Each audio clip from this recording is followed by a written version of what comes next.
Hai guys.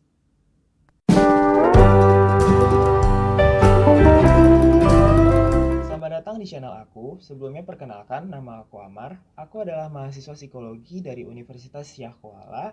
Dan di video kali ini aku mau membahas tentang self-diagnose. Sebelumnya, bagi teman-teman yang bukan dari psikologi mungkin merasa agak asing ya akan istilah ini. Jadi aku bakalan jelasin dulu nih self-diagnose ini apa. Jadi self-diagnose ini seperti dari namanya self-explanatory ya, mendiagnosis diri sendiri. Jadi kita ini mendiagnosis diri kita sendiri kalau kita tuh mengidap sebuah gangguan mental ataupun penyakit berdasarkan pengetahuan dari diri kita sendiri ataupun informasi yang kita dapatkan secara mandiri. Jadi singkatnya kita ini tuh berasumsi seakan-akan kita mengetahui masalah kesehatan ataupun kesehatan mental yang kita alami. Jadi kenapa self-diagnose ini tuh salah? Karena diagnosa yang kita lakukan ini tuh semuanya berbekal dari informasi yang kita miliki sendiri. Jadi potensi untuk salahnya itu cukup besar guys gitu. Ini aku kasih contoh ya. Misalnya kalian ini tuh sering mengalami cemas gitu. Kalian sering banget merasa cemas kayak gitu. Kalian Google deh dan kalian nemu kalau cemas itu tuh merupakan simptom dari gangguan kecemasan atau anxiety. Nah, kalian langsung berpikir dan langsung melabeli diri kalian bahwa kalian tuh memiliki gangguan kecemasan atau anxiety kan karena informasi yang kalian dapatkan tadi. Padahal kecemasan ini sendiri tuh bisa menjadi simptom ataupun gejala dari gangguan lainnya yang berbeda gitu. Dari sini aja udah kelihatan kan kenapa bisa salah gitu. Kesalahan diagnosis ini tuh dapat berbahaya karena kalian bisa aja mengambil pengobatan ataupun solusi yang salah, guys. Inilah mengapa kita disarankan untuk datang ke tenaga ahli seperti psikolog ataupun dokter untuk mendiagnosis gejala-gejala yang kita alami gitu. Psikolog atau dokter ini tuh pasti akan bertanya lebih detail akan gejala yang kalian alami, berapa lama kalian telah mengalami gejala tersebut, sehingga psikolog dan dokter ini dapat membuat diagnosis yang tepat. Nah, bagi kesehatan mental sendiri, self-diagnose ini juga dapat memiliki pengaruh buruk nih. Self-diagnose ini tuh dapat menyebabkan kamu mengalami kekhawatiran yang sebenarnya tidak perlu gitu. Contohnya, kamu ini tuh sering merasa pusing gitu. Lalu kamu search nih di internet, apa penyebab pusing yang kamu alami.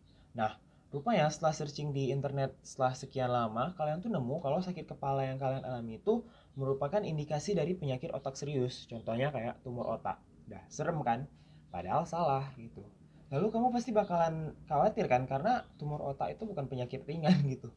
Padahal belum tentu tuh kalian tuh mengalami penyakit tersebut gitu.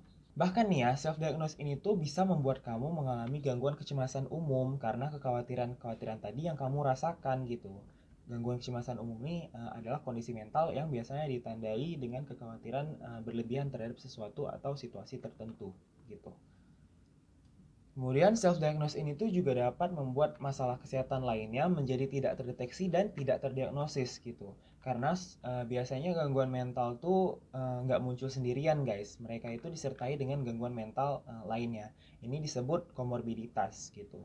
Nah, self-diagnose ini tuh membuat peluang seseorang melewatkan komorbiditasnya menjadi semakin besar gitu. Contohnya kayak saat kamu diliputi kecemasan dan kamu tuh berasumsi bahwa kamu memiliki gangguan kecemasan gitu. Gangguan kecemasan yang kamu diagnosa ini tuh dapat menutupi gangguan depresi mayor, guys. Karena sekitar 2/3 orang yang mengunjungi klinik rawat jalan dengan gangguan kecemasan ini juga mengalami depresi mayor gitu. Nah, kira-kira begitu informasi tentang self-diagnose dari aku guys. Semoga kalian udah dapat konsep ataupun gambaran, insight akan self-diagnose ini ya guys. Dan semoga kalian udah mulai paham kenapa self-diagnose ini tuh merupakan hal yang salah dan hal yang dapat dikategorikan sebagai hal yang haram di dunia psikologi. Jika sekiranya kalian merasa kalian memiliki gangguan dan membutuhkan bantuan, kalian bisa langsung datang ke psikolog di kota kalian. Kalian nggak perlu takut karena psikolog ini udah banyak tersebar di kota-kota di Indonesia dan nggak cuma orang gila yang perlu datang ke psikolog. Kita manusia biasa yang membutuhkan bantuan juga nggak apa-apa kok datang ke psikolog gitu. Terima kasih banyak sudah menonton. Like video ini kalau suka, dislike kalau nggak suka, komen jika ada pertanyaan dan jangan lupa untuk subscribe ke channel dan juga follow Instagramku @amski. Thank you so much guys. Bye bye.